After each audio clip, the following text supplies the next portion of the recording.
suited up at the harbor. Captain Joe shooting on the trailer, got the engine fired up.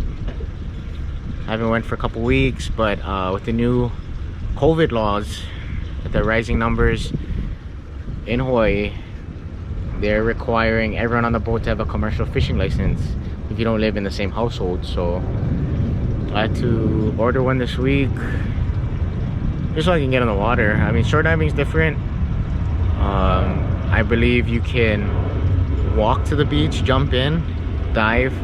As soon as you jump out, you gotta go straight to your truck or a car and go. So the boat's a little bit different. We all need commercial license. You're still supposed to social distance, but yeah. Uncle Joe, how you feel today? Happy to be back in the water. Hopefully we get some fish and provide for the family. So we'll see what we can do today. Congrats to that. Jumped in the first spot, and first man off the boat always checks the anchor. It's one of the rules we have, and it's kept us, you know, out of sticky and hairy situations by just setting the anchor. Now you're not worried about the boat floating away. Then after I set it, I took a drop, seen a small fish pile, and mainly everywhere was murky. All our spots we went to was murky, so we kind of just scouted today. Whoever was clean or looked diveable, we jumped in and dusting on a pile. So I see in the back uhu and a pananu, so yeah, I start the day off with taking a shot on a pananu or a starry-eyed uhu.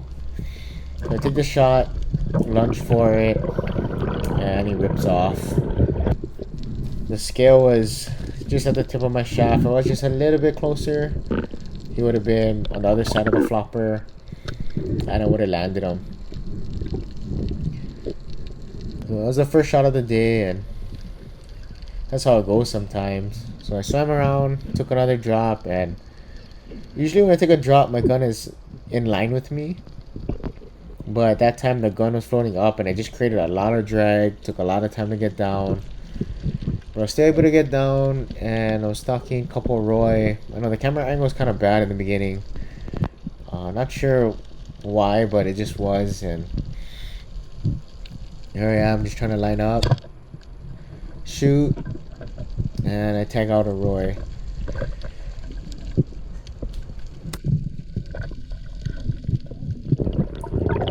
Yeah, like I was saying, the tail was pretty dirty. All our spots we usually hit was murky. We're scouting new grounds, and I mean, some days like that, we expected it to be a lot cleaner. So it's good during these times to just drop and practice technique, practice your breath hold, stay calm. You know, grunting a lot, trying to see if anything around could hear me to come in, but it didn't look like it. So we moved on to a deeper spot, kind of just spotting Joe as he took a drop on this crack. Nothing was home, and we stayed around here in 40 feet water. Was kind of a hot day. In the shallow waters would seem pretty hot, so going down to the 40 feet depth and staying cool. So from the surface I spotted a taco. Wasn't sure how big he was, so here I am trying to maneuver him out, and then he disappears from the hole. So immediately I knew there was another exit side. So I checked this side, he's just looking at me. Try to grab him, he run back in. So I'm feeling around, trying to poke him out. And there he goes, trying to run. I grabbed him and started swimming up. Can't really tell from the GoPro how dirty it was.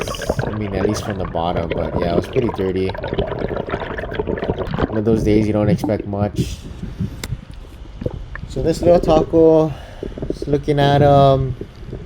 and decided to let him go, get bigger, and hopefully catch him again when he's 5 pounds. But after that, we left that spot, and Joe towed me around in some clean water looking for another spot to hit. And I did some swimming around, and I found this massive ta'ape pile. I mean, it's one of the biggest ta'ape piles I've ever seen. So I had tawals, had other game around, but it was kind of on the move. So I'm just observing this ta'ape pile. Usually when I see ta'apes or tawals, I'm looking for goats, munus, kumus. I like to hang out in the same type of reefs and cracks that they hang out in, but didn't see any, so took a shot a ta'ape. I tried to line up 2. I was like, might as well, and decided to start pulling weeds off the reef. Ta'ape is an invasive fish. Oahu, they hang out in big schools, and they just eat all the little crabs, all the little shrimps. I mean, little fish. You can kind of see them at the top of the screen, balled up. I mean, they're everywhere. So I decided to swim back to the boat, grab my 3-prong, and grab my Cap 100. So recently, I used the 3-prong grip on my Evolve 9-footer, but it kept peeling off, so I switched up to their heat shrink that they have. I'll drop the link in the description. It worked pretty good for that day. I haven't used it enough to know if it starts to peel back, but so here I'm dropping with my Evolve 3-prong 9-footer, and I had another GoPro in my hand, trying to get a different angle, a different perspective, but kind of having technical difficulties with the GoPro. Yeah, if not, I would have got some killer footage. I mean, this was 35 feet of water, and it's not normally the type of grounds that I'd be going in a 3-prong. I like to just 3-prong shallow, but given the day, how the day was going, not too much fish, not too much spots we can jump in, I figured I'd concentrate on my technique and concentrate on dropping and breath hold. So first shot with a 3-prong, I stone this towel, and just simple, easy, taking them out.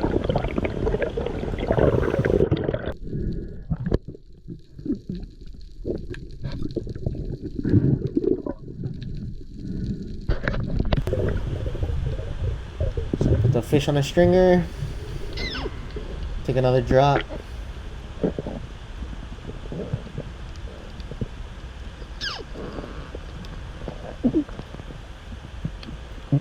We get to the bottom, trying to look under this little ledge, little overhang, and there's a bunch of 12, but main thing I seen was the mempachi. I was like, oh, try to shoot some of those too. So first I hit a ta'ape, stone them, so I take them off, reload, and try to go for mempachi. I missed. They were kind of pretty active in the hole, so reloaded again.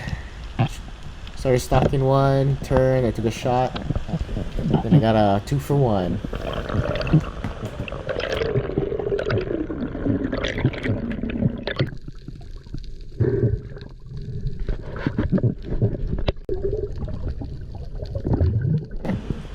I'm taking another drop, and the ta'ape kind of got skittish after. They're running a lot faster.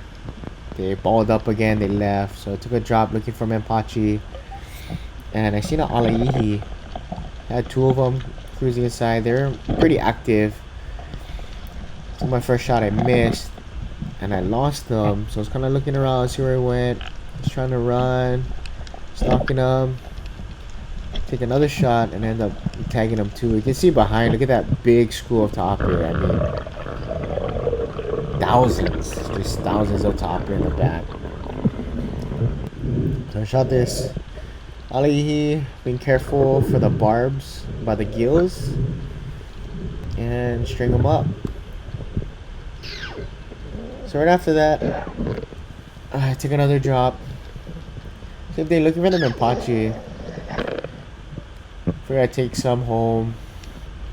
I mean, mempachi, everybody knows is good for fry, so why not?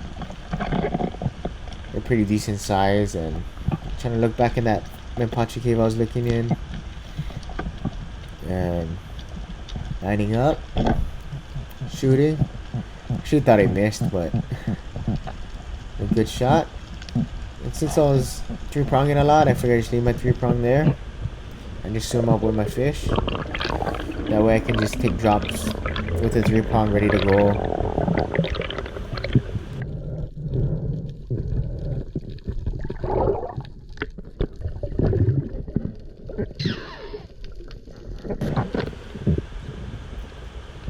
Here I am taking another drop with the three-prong down already. So I just drop, I get my three-prong, I load it, and then I start stalking. So that's some big eels or puipaka show up in that one crack, so I turned away from it. And then I shot a mempachi while the other ones were running. And I tried to hit one more, trying to get him, and I missed. But I figure, I'll just go up. I was getting kind of tired already, to be honest. And the other three-prong spot we usually go to is less than 20 feet of water. So 35 to shoot mempachis and tapes is a little bit of work. So I grabbed my gun. It was time to put my Cap 100 to use. I've only shot 2 aluas with this gun, fortunately. So I just want to dial it in. I mean, you can just see the top is running. I'm just trying to pick one, and I'm just like, you know what, I'm just gonna shoot into the school. And of course I hit one. I mean, I figured I'd hit like 2 or 3 shooting into that big pile, but I just hit one. It didn't give me a real chance to dial in my Cap 100 because of how much fish there are running. You can't just pick one out the pile and track it and shoot, because there's just so many that present you with good shots. So I hit that one tape. I took another drop on the tapes, and you can kind of see how big this school really is. I mean, I want to go back and just keep shooting them. In Invasive to Hawaii, they only do damage to the reef, so I seen them all running right, and as soon as they started running left, I was like, I'm gonna shoot. So I shoot, I hit 2 of them, and I mean, look at that school. So they would, after you shoot, they would run, and then they'll ball up again, where I can take a drop in the same spot.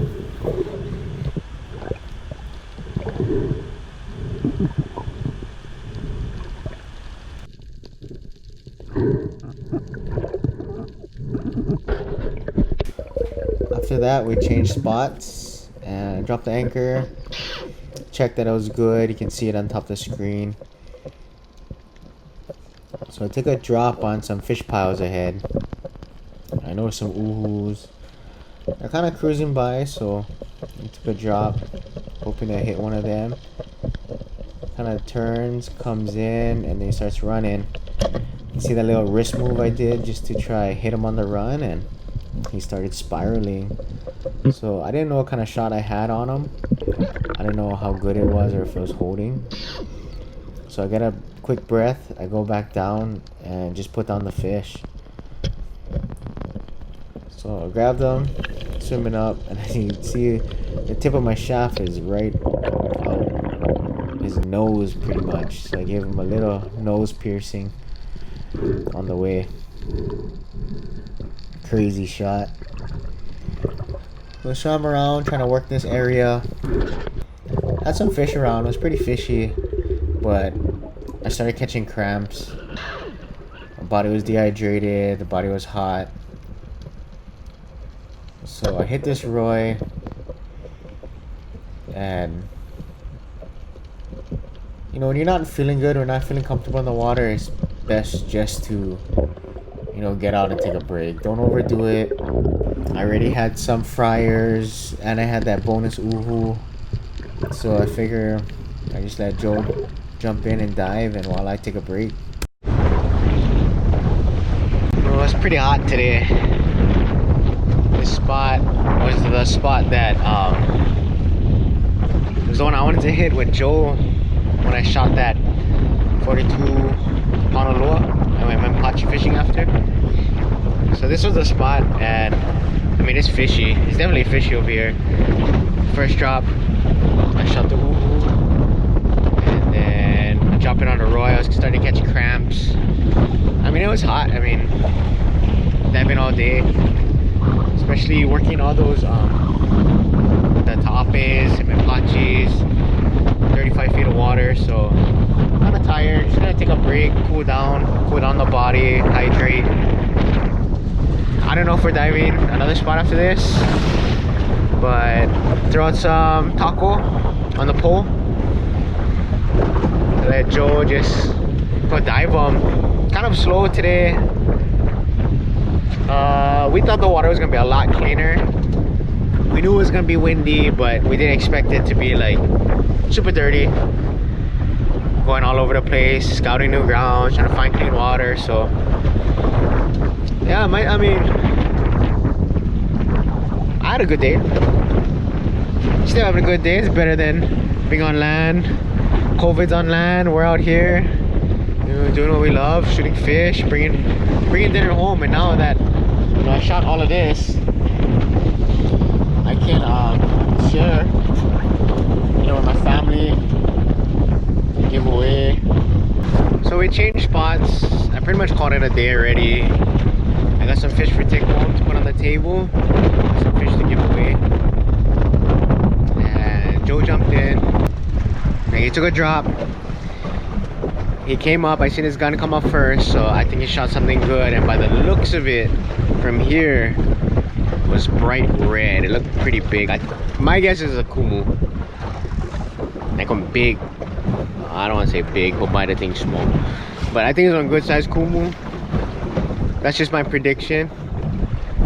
So he's still diving. I'm watching him take another drop right now. The last hurrah. Put some fish on the table.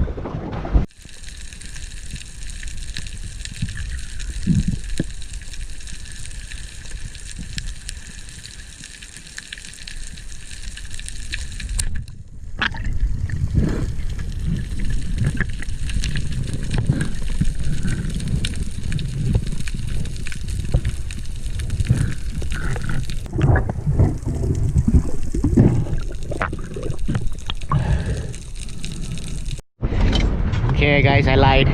It's not a kumu, it's a uhu. It's still red. Still red. Well, how you did today, Uncle? Not too bad, not too bad. Just sitting off with a barbecue grill. Since we're on lockdown, or going to be locked down pretty soon. So yeah, you okay. Family gets to eat. That's the main thing. That's the main thing. Guys, calling it a day. Clean some fish, and like, subscribe, and join us on our next venture. Shoot.